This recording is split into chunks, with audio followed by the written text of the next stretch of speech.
दो दिल एक धड़कन, तो कहानी शुरू होती है। हंजू नेशनल यूनिवर्सिटी का कैंपस हमेशा चहल पहल से भरा रहता था। छात्रों की बातचीत, लाइब्रेरी की खामोशी और पास के कैफे की खुशबू ने माहौल को और जीवंत बना दिया था। इसी कैफे में मिन जून अपनी किताबों में खोया हुआ था। वह कोरियन साहित्य का छात्र था और अपनी पढ़ाई के प्रति बेहद गंभीर। कैफे में बैठकर वह अपनी कॉफी के घूंट के साथ एक निबंध लिखने में व्यस्त था। तभी उसने देखा कि एक विदेशी लड़की ने कैफे के काउंटर से कॉफी का कप उठाया और सीट ढूंढने लगी। वह थी एलिसा, फ्रांस से आई एक एक्सचेंज स्टूडेंट। उसकी आंखों में उत्सुकता और चेहरे पर हल्की सी घबराहट थी, जैसे वह इस नए माहौल में खुद को ढालने की कोशिश कर रही हो। जैसे ही वह अपनी सीट पर पहुंची, उसके हाथ से कॉफी का कप फिसल गया। गर्म कॉफी मेज पर फैल गई और कुछ उसके नोट्स पर भी गिर गई। वह घबरा गई और टूटे फूटे कोरियन में माफी मांगने लगी। मियाने, मियाने, माफ करना। उसका उच्चारण अजीब था, लेकिन उसकी कोशिश सच्ची थी। मिन जून, जो पास ही बैठा था, यह सब देख रहा था। उसने तुरंत अपनी किताबें एक तरफ रखीं और उसकी मदद के लिए आगे बढ़ा। कोई बात नहीं, उसने कोरियन में मुस्कुराते हुए कहा और टिश्यू पकड़ाया। एलिसा ने राहत की सांस ली और हल्के से मुस्कुरा दी। धन्यवाद, उसने अपनी टूटी फूटी कोरियन में कहा। मिन जून को उसकी कोशिश अच्छी लगी। उसने पूछा, क्या तुम पहली बार कोरिया आई हो? हाँ, एलिसा ने अंग्रेजी में जवाब दिया। मैं यहाँ 6 महीने के लिए पढ़ाई करने आई हूँ, लेकिन मुझे कोरियन बोलना सीखना होगा। मिन जून ने उसकी बात पर हल्का सा हंसते हुए कहा, अगर तुम चाहो तो मैं तुम्हारी मदद कर सकता हूं। एलिसा ने चौंकते हुए उसकी तरफ देखा। सच? यह बहुत अच्छा होगा। दोनों ने कॉफी के बीच हल्की फुल्की बातचीत शुरू की। मिन जून को एलिसा की मासूमियत और सीखने की ललक पसंद आई, और एलिसा को मिन जून का दोस्ताना स्वभाव। उस दिन कैफे की वह छोटी सी घटना दोनों के बीच दोस्ती की शुरुआत बन गई। एलिसा ने कोरिया में खुद को अकेला महसूस करना बंद कर दिया, और मिन जून को भी एक नई दोस्त मिल गई, जो उसे अपनी संस्कृति और भाषा को नए नजरिए से देखने का मौका दे रही थी। हंजू नेशनल यूनिवर्सिटी का वह शांत कैफे अब उनके मिलने की जगह बन गया। धीरे धीरे दोनों के बीच सिर्फ दोस्ती नहीं, बल्कि एक गहरा जुड़ाव भी पनपने लगा, जिसे उन्होंने कभी सोचा भी नहीं था। एलिसा के लिए कोरिया में हर दिन एक नया अनुभव था। वह फ्रांस से आई थी, जहां का माहौल, भाषा और लोग कोरिया से बिल्कुल अलग थे। सियोल जैसे बड़े शहर के बीच वह खुद को थोड़ा अकेला महसूस कर रही थी। उसे कोरियाई भाषा सीखने और स्थानीय संस्कृति को समझने में कठिनाई हो रही थी। इस दौरान उसकी मुलाकात मिन जून से हुई। मिन जून, जो हंजू नेशनल यूनिवर्सिटी का एक कोरियाई साहित्य का छात्र था, स्वभाव से शांत और मददगार था। कैफे की उस पहली मुलाकात के बाद उसने महसूस किया कि एलिसा को एक दोस्त की जरूरत है, जो उसे नए माहौल में सहज महसूस करने में मदद करे। उसने खुद से ही फैसला किया कि वह उसकी मदद करेगा। अगर तुम चाहो तो मैं तुम्हें कोरियाई भाषा सिखा सकता हूं, मिन जून ने एक दिन एलिसा से कहा। उसकी यह बात सुनकर एलिसा की आंखें खुशी से चमक उठीं। सच? यह बहुत अच्छा होगा। इसके बाद दोनों ने हर दिन शाम को लाइब्रेरी या कैफे में मिलने का प्लान बनाया। मिन जून ने सबसे पहले उसे कोरियाई अक्षरों का मतलब और उच्चारण सिखाना शुरू किया। उसने अपनी पुरानी नोटबुक निकाली और सरल शब्दों और वाक्यों से शुरुआत की। एलिसा उसकी मेहनत और समझाने के तरीके से प्रभावित थी। पढ़ाई के बीच में वे अक्सर अपने अपने देशों की बातें करते। एलिसा ने फ्रांस के सुंदर गांवों, वहां के खाने और कला की चर्चा की। वहीं मिन जून ने उसे कोरिया के पारंपरिक त्योहारों, हनबोक, पारंपरिक पोशाक और स्थानीय खाने की अनूठी बातें बताईं। उनकी बातचीत में समय का पता ही नहीं चलता। एक दिन मिन जून ने एलिसा को पास के एक छोटे से रेस्तरां में ले जाने का फैसला किया। यहाँ का किमची और बिबिम्बाप बहुत मशहूर है, तुम्हें जरूर पसंद आएगा, उसने कहा। एलिसा ने पहली बार किमची खाया और थोड़ा तीखा होने के बावजूद उसने मुस्कुराते हुए कहा, यह अलग है लेकिन अच्छा है। मिन जून उसकी कोशिश देखकर हंस पड़ा। धीरे धीरे वे सिर्फ पढ़ाई और खाने तक सीमित नहीं रहे। उन्होंने शहर के अलग अलग हिस्सों को घूमना शुरू किया। मिन जून ने उसे ग्योंगबोक-गंग पैलेस और कोरियन मार्केट्स दिखाए। वहीं एलिसा ने मिनजून को फ्रांसीसी व्यंजनों के बारे में बताया और उसे कभी कभी क्रोइसांट लाकर देती। उनके साथ बिताए छोटे छोटे पल खास बनते गए। जब एलिसा को कोरियाई भाषा का कोई कठिन शब्द समझ नहीं आता तो मिनजून उसे धैर्य से समझाता।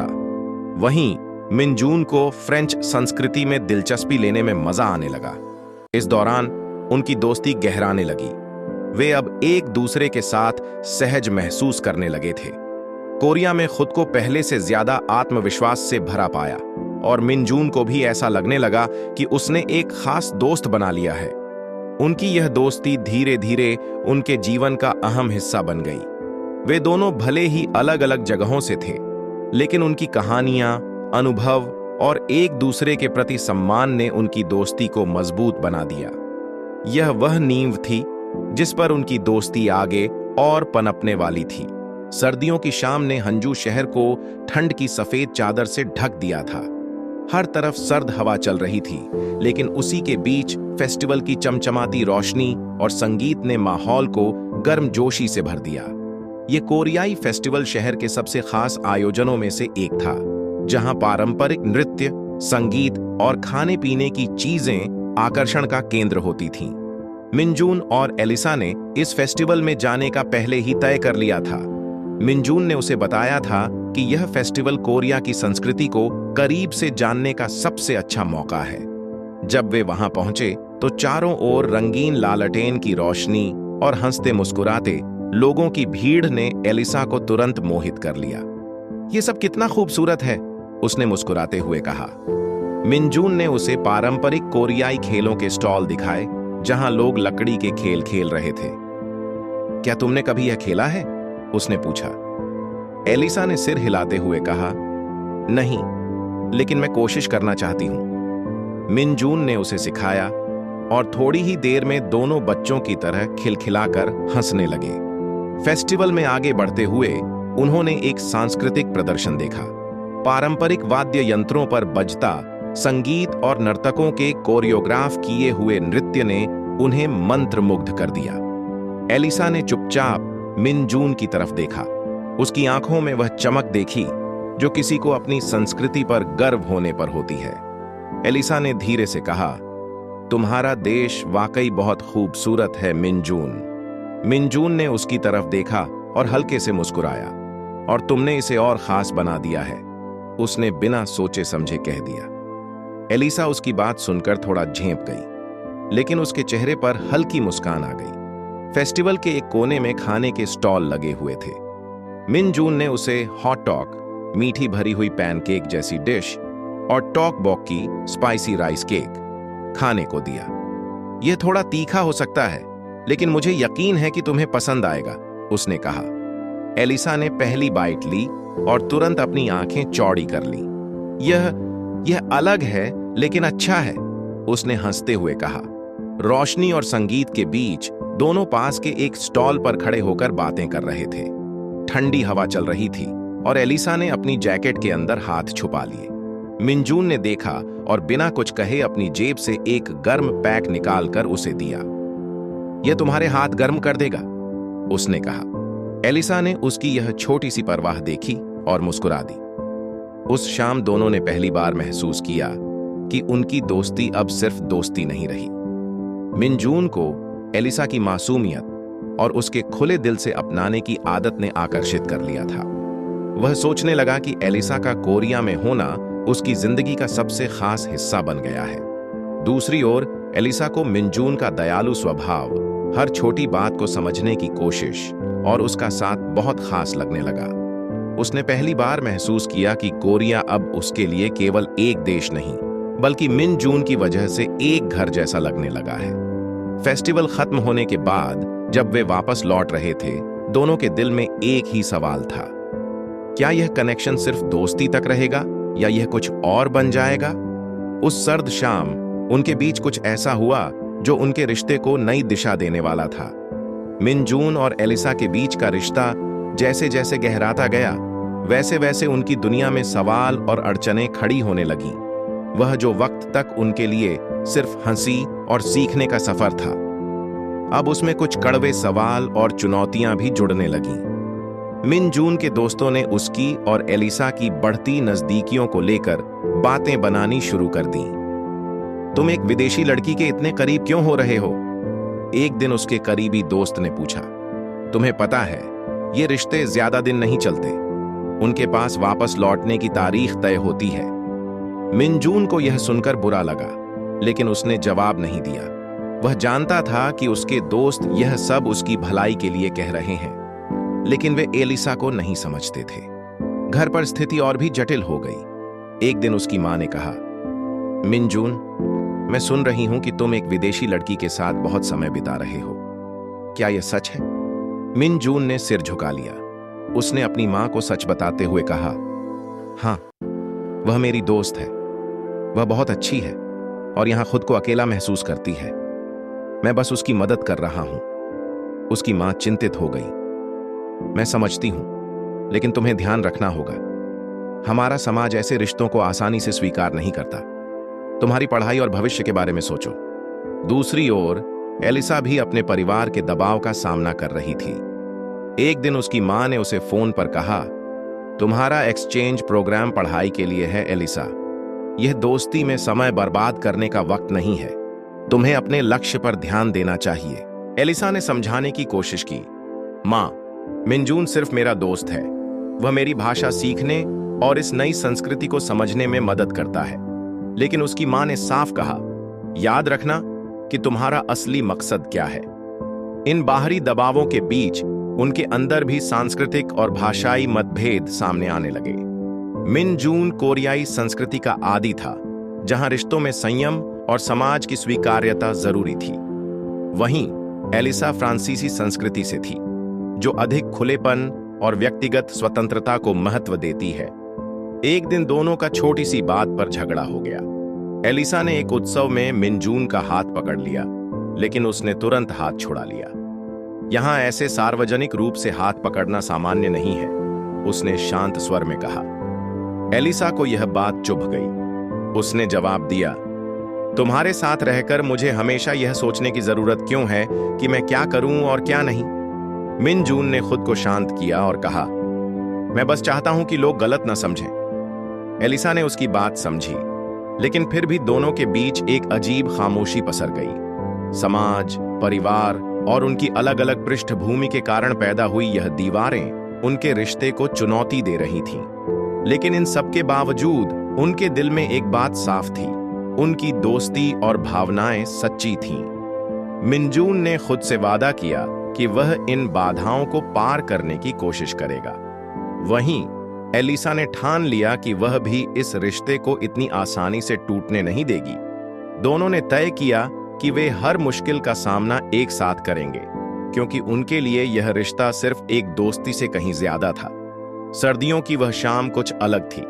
आसमान में बादल छाए हुए थे और हवा में एक अजीब सी ठंडक थी। मिन जून और एलिसा लाइब्रेरी के बाहर बैठे थे, लेकिन आज उनकी बातों में पहले जैसा उत्साह नहीं था।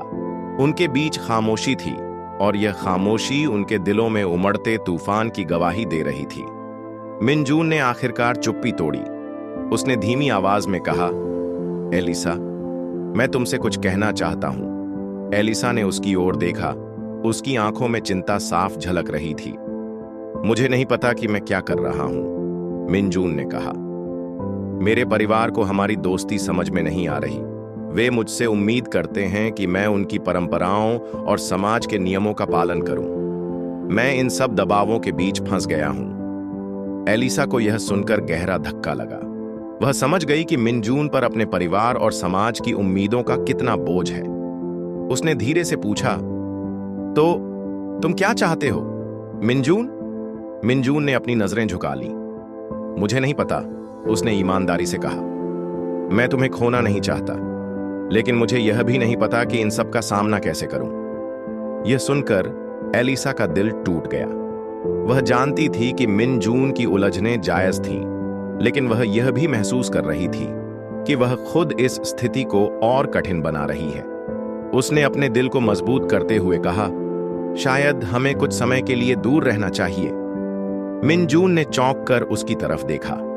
तुम यह क्यों कह रही हो? एलिसा ने अपनी भावनाओं को दबाते हुए कहा, क्योंकि मैं नहीं चाहती कि मेरी वजह से तुम पर और बोझ बढ़े। तुम्हारे परिवार और समाज के लिए तुम्हारी जिम्मेदारियां मुझसे ज्यादा अहम हैं। मैं नहीं चाहती कि तुम्हारी परेशानियों का कारण बनूं। उसकी बातों में दर्द छिपा था, लेकिन वह अपनी आंखों में आंसू आने से रोक रही थी।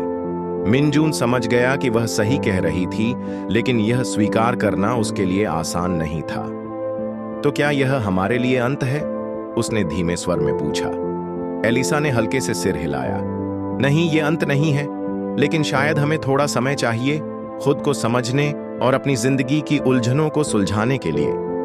उनके बीच फिर खामोशी छा गई। यह खामोशी उनकी तकलीफ और दर्द को बयान कर रही थी। दोनों ने यह महसूस किया कि एक दूसरे से दूर रहना उनके दिलों के लिए कितना मुश्किल होगा, लेकिन यह भी समझा कि फिलहाल यह सबसे सही फैसला था। अगले कुछ दिन उनके लिए सबसे कठिन साबित हुए। मिनजून हर रोज अपनी यादों में उन पलों को दोहराता जो उसने एलिसा के साथ बिताए थे। वहीं एलिसा को हर जगह मिनजून की बातें और मुस्कान याद आती। लेकिन दोनों ने अपने फैसले का सम्मान किया और एक दूसरे से दूर रहने की कोशिश की। यह अलगाव उनके लिए दर्द भरा था, लेकिन उन्होंने यह उम्मीद नहीं छोड़ी कि शायद यह समय उन्हें अपने रिश्ते और अपने जीवन को बेहतर ढंग से समझने का मौका देगा। यह एक नई शुरुआत की उम्मीद के साथ भरा अंत था। अलगाव के बाद मिनजून और एलिसा की जिंदगी में खामोशी और खालीपन भर गया। जो बातें पहले उन्हें खुशी देती थीं, अब उनमें कोई रंग नहीं बचा था। मिनजून ने खुद को पढ़ाई और परिवार की उम्मीदों में डुबोने की कोशिश की, लेकिन हर कोशिश नाकाम रही। उसका मन बार बार उसे एलिसा की यादों की ओर खींच ले जाता। वहीं एलिसा भी अपने दिन अकेले बिताने लगी। उसने खुद को यह यकीन दिलाने की कोशिश की कि अलगाव ही सही फैसला था, लेकिन उसका दिल मानने को तैयार नहीं था। हर बार जब वह कोरियाई भाषा का अभ्यास करती, उसे मिनजून का मुस्कुराता चेहरा याद आता। जब वह किसी कैफे में बैठती, तो उसे उनकी हंसी और बातचीत की गूंज सुनाई देती। एक दिन मिनजून अपने परिवार के साथ डिनर पर बैठा था। सब कुछ सामान्य लग रहा था, लेकिन उसके मन में एक गहरी बेचैनी थी। उसकी मां ने पूछा, क्या सब ठीक है? तुम आजकल खोए खोए से लगते हो। मिनजून ने गहरी सांस ली और कहा, मां, क्या सही और गलत हमेशा समाज तय करता है? अगर कोई रिश्ता हमें खुशी देता है, तो क्या वह गलत हो सकता है? उसकी मां ने चौंक कर उसकी ओर देखा, लेकिन फिर मुस्कुराते हुए कहा, खुशी और सही गलत का फैसला तुम्हें खुद करना होगा। तुम्हारी जिंदगी तुम्हारी है बेटा। मिनजून ने कई रातें बेचैनी में बिताईं। उसने फैसला तो कर लिया था कि वह अपने परिवार से एलिसा के बारे में बात करेगा, लेकिन हर बार जब वह अपने माता पिता के सामने बैठता, उसकी हिम्मत जवाब दे जाती। आखिरकार एक रविवार की सुबह उसने खुद को तैयार किया। डाइनिंग टेबल पर उसके माता पिता और बहन नाश्ता कर रहे थे। मिनजून ने गहरी सांस ली और कहा, मुझे आप सबसे कुछ जरूरी बात करनी है। उसकी मां ने चौंक कर उसकी ओर देखा। क्या हुआ बेटा? मिनजून ने थोड़ी देर तक खामोश रहने के बाद कहा, मैं आपसे झूठ नहीं बोल सकता। मैं एलिसा को पसंद करता हूं। वह मेरी दोस्त से ज्यादा है और मैं उसके साथ अपने रिश्ते को छिपाना नहीं चाहता। टेबल पर सन्नाटा छा गया। उसके पिता ने कप नीचे रखते हुए गंभीर स्वर में पूछा, क्या तुम जानते हो कि तुम क्या कह रहे हो? वह एक विदेशी लड़की है। हमारा समाज इसे इतनी आसानी से नहीं अपनाएगा। मिनजून ने आत्मविश्वास से जवाब दिया, पिताजी, मैं समझता हूं कि यह आसान नहीं होगा, लेकिन मैं चाहता हूं कि आप जानें कि एलिसा कितनी खास है। उसने मुझे हर कदम पर सपोर्ट किया है। वह मेरी खुशी का कारण है। क्या यह काफी नहीं है? उसकी मां ने चिंता भरे स्वर में कहा, बेटा, हम तुम्हारी खुशी चाहते हैं, लेकिन समाज की बातें और परंपराएं भी महत्वपूर्ण हैं। अगर लोग गलत फहमियां फैलाने लगें, तो क्या तुम दोनों इसे संभाल पाओगे? मिनजून ने सिर झुका लिया। मुझे पता है कि यह मुश्किल होगा, लेकिन मैं चाहता हूं कि आप मुझे और एलिसा को एक मौका दें। मैं आपसे वादा करता हूं कि हम आपका सम्मान कभी कम नहीं होने देंगे। उसकी ईमानदारी और साहस ने उसकी मां को सोचने पर मजबूर कर दिया। थोड़ी देर बाद उन्होंने कहा, अगर तुम्हारा प्यार सच्चा है, तो हम इसे रोक नहीं सकते। लेकिन हमें इसे समझने और स्वीकार करने का समय दो। दूसरी ओर एलिसा भी अपने माता पिता से बात करने का साहस जुटा रही थी। उसने वीडियो कॉल के जरिए अपनी मां से बात की। मां, मुझे आपसे कुछ जरूरी बात करनी है, उसने कहा। उसकी मां ने मुस्कुराते हुए जवाब दिया, क्या हुआ एलिसा? मैंने आपको मिन जून के बारे में बताया था, है ना? वह सिर्फ मेरा दोस्त नहीं है, मैं उसे पसंद करती हूं, और वह भी मुझे। उसकी मां का चेहरा गंभीर हो गया। एलिसा, क्या तुम जानती हो कि तुम किस रास्ते पर जा रही हो? यह तुम्हारे लिए आसान नहीं होगा। अलग संस्कृति, अलग भाषा, यह सब चुनौती बन सकता है। एलिसा ने आत्मविश्वास से कहा, मां, मैं जानती हूं कि यह आसान नहीं होगा, लेकिन मैं मिन जून के बिना अपनी जिंदगी की कल्पना नहीं कर सकती। उसने हमेशा मेरी मदद की है और मुझे महसूस कराया है कि सच्चा प्यार हर मुश्किल को पार कर सकता है। उसकी मां कुछ देर तक खामोश रहीं। फिर उन्होंने कहा, अगर तुम्हारा दिल यही कहता है तो हम तुम्हारे फैसले का सम्मान करेंगे, लेकिन तुम्हें यह साबित करना होगा कि यह रिश्ता किसी भावनात्मक पल से ज्यादा है। एलिसा के चेहरे पर राहत के आंसू थे।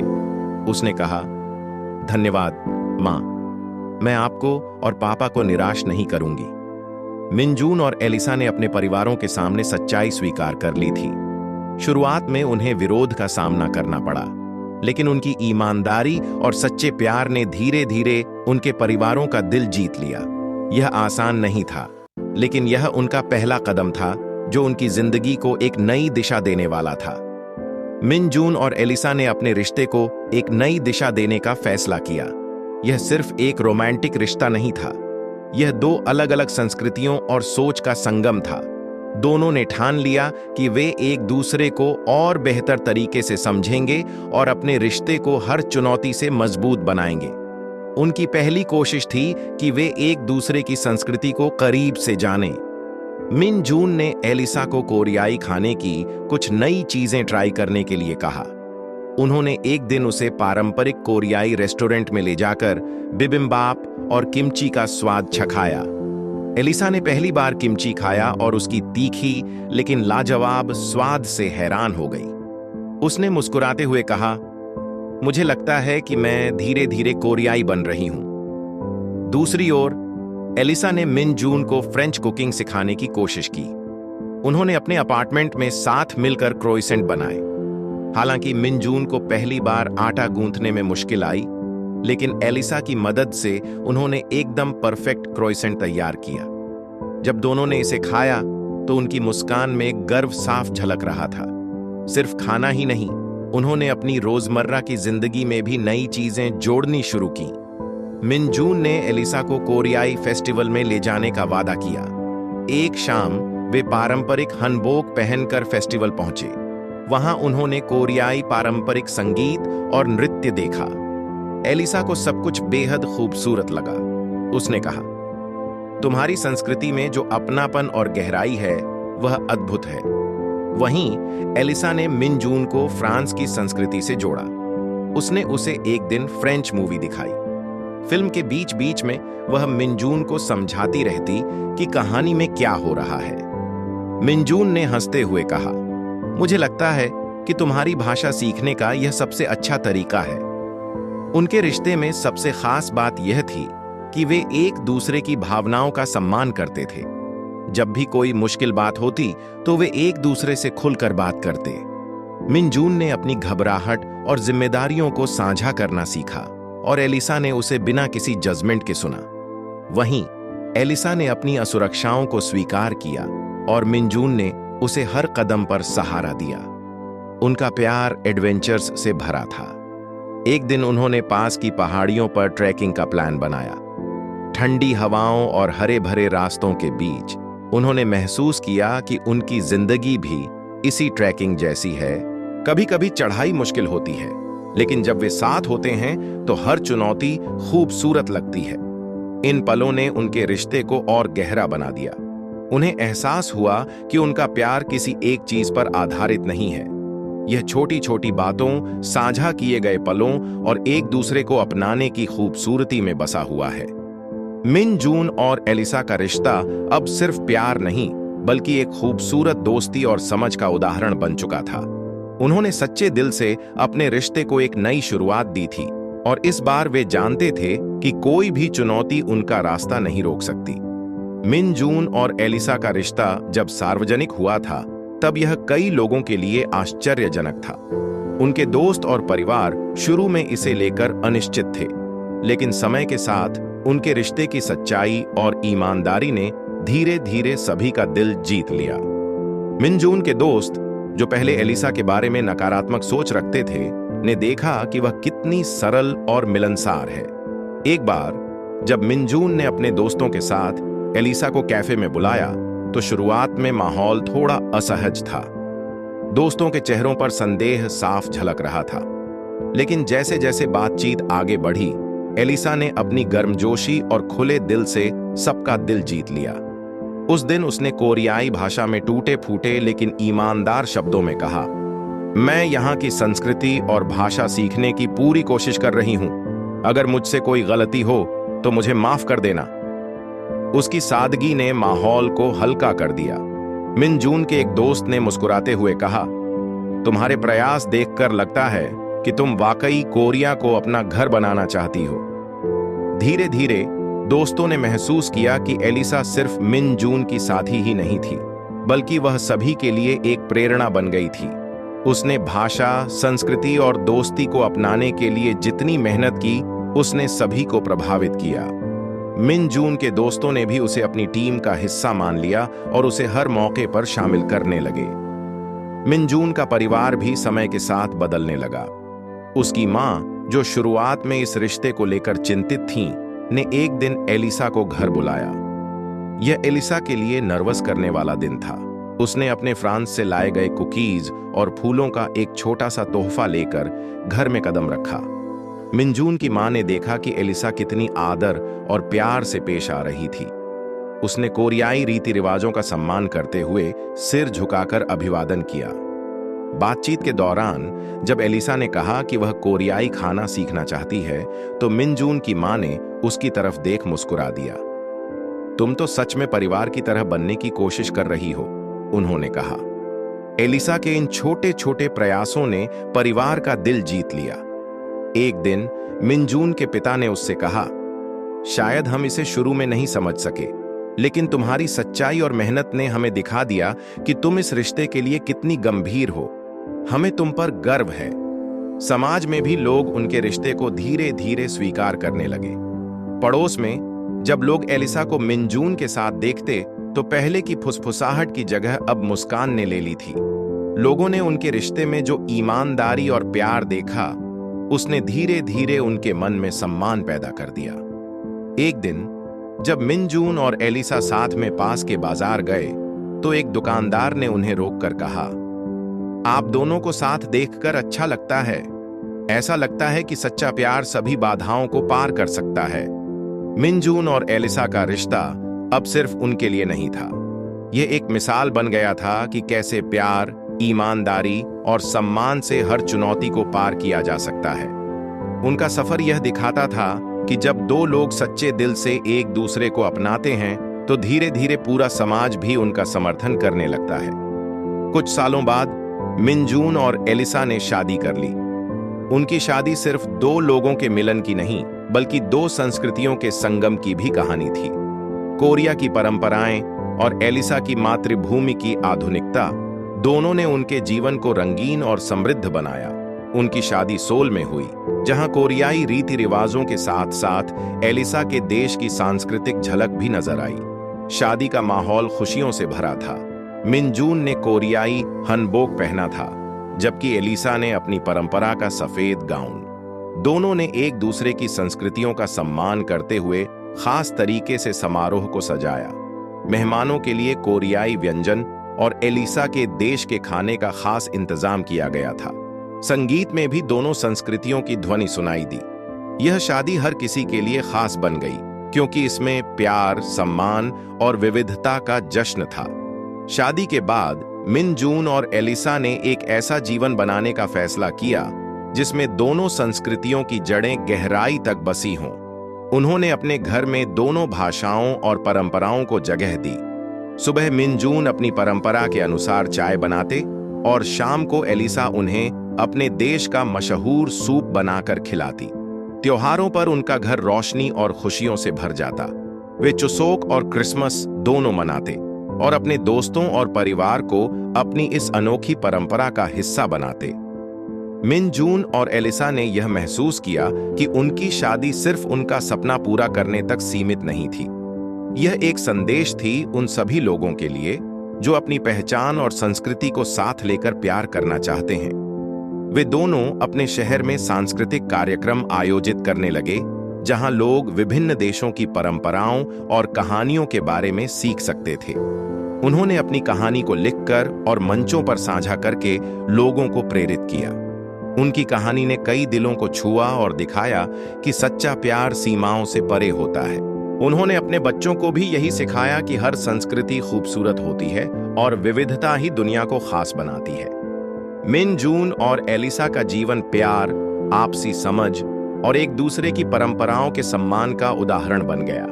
उनकी शादी यह साबित करती है कि अगर दिल साफ हो और इरादे सच्चे हों, तो भाषा, सरहद या संस्कृति प्यार को कभी भी रोक नहीं सकती।